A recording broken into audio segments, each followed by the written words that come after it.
And it's at times like this when I realise some of the main things you need in a car are: one, carpets, that helps, a coffee cup holder would be brilliant, and some comfortable seats would also be most welcome right now.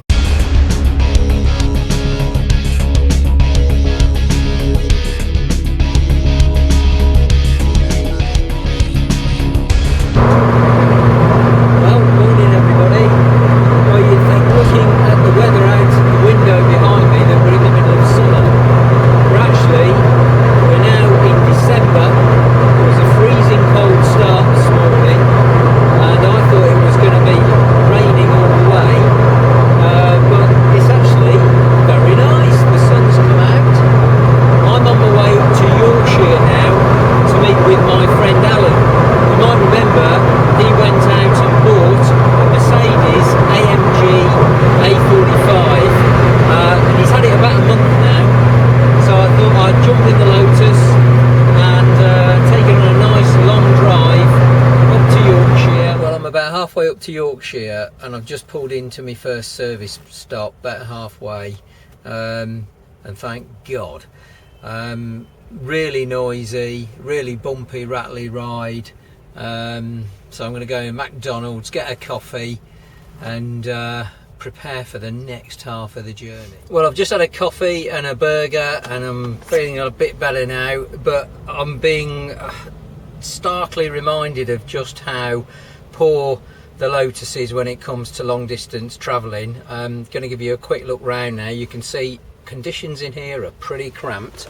So what we've got is I've got my bag with my stuff, my iPod, my camera kit, some water, nowhere to put your coffee, so you have to stuff it down the side of the gearbox there, gear lever.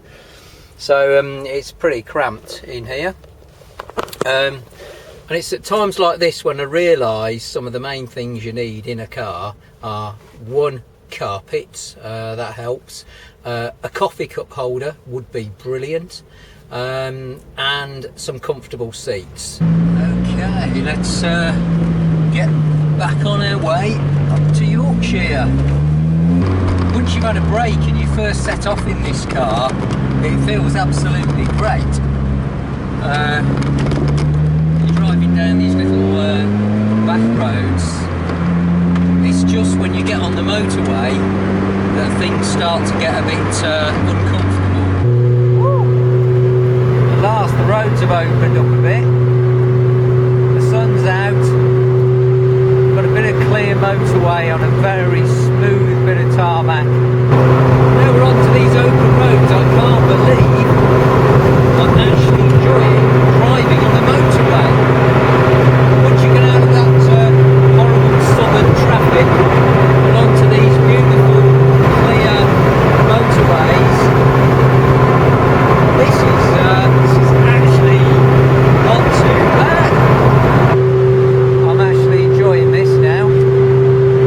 I may be deaf when I get home. Now, I know my main objective here is to get up and see Allan and look at his AMG, but I'm going to take a slight diversion. It's only a small one, and it's something that's becoming a bit of a tradition for me when I come up this way. I'm going to see a dealership called Redline Racing, and I think you'll see why when we get there. So here we are at Redline Racing, and I'm just going to have a quick look around and show you some of the more interesting stuff that you find here. This is a magic place to come if you're into cars. So quick look and then we'll be on our way back up to see Allan.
So there you go, folks. That was a very quick tour of the prime stock that Redline Racing have.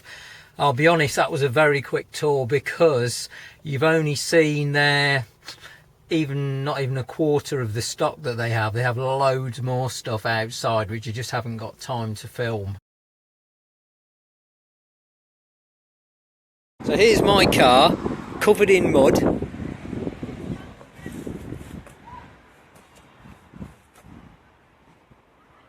Look at it, absolutely splattered with mud. Let no one say I don't drive my car enough. Oh dear. Before I mention any of these issues that I'm going to go through in a second, the thing to keep in mind is we have to bear in mind this is a road going track car. So it's not going to have all the home comforts, and you have to keep that in mind, and it's still a lot of fun to drive. So I've just pulled over for a quick break. I've done almost 350 miles now in this car up and down the motorways, and this really gives you the chance to get under the skin of the car, because up until now I've only really driven it 30-40 minutes at a time on B roads. So this is the first time I've sat in it for a good 2 hours. Now I'm really starting to see a few issues. So the first one is sound deadening. If there's something that this car needs, it's sound deadening. When you're travelling at 70 miles an hour on a motorway, it's not just the volume of the noise, it's like a constant drone in your ears and through your body. The single wiper on this is pretty ineffective, so didn't work too well. Another thing on my list, which is pretty near the top, and up until now the top of the list was paddle shift gearbox, but not anymore. What I want is a cup holder. You buy yourself a cup of coffee and there's nowhere to put it. The other thing which this car really lacks, it might sound silly, a glove box. It doesn't have any glove box, doesn't have anywhere to put your stuff. So I've got my cables and my iPod and all that all over the seats. There is like a tiny little shelf where you can put your mobile phone, your iPod to be fair, but anything else, no glove box. So you've got absolutely no storage. But other than that, it's still a lot of fun to drive.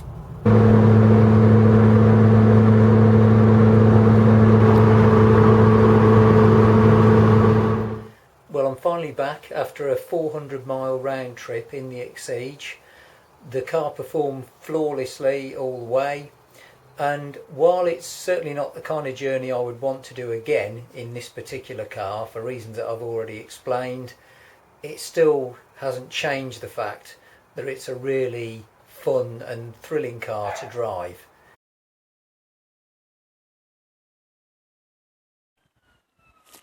So as we can see, the Lotus is in something of a mess.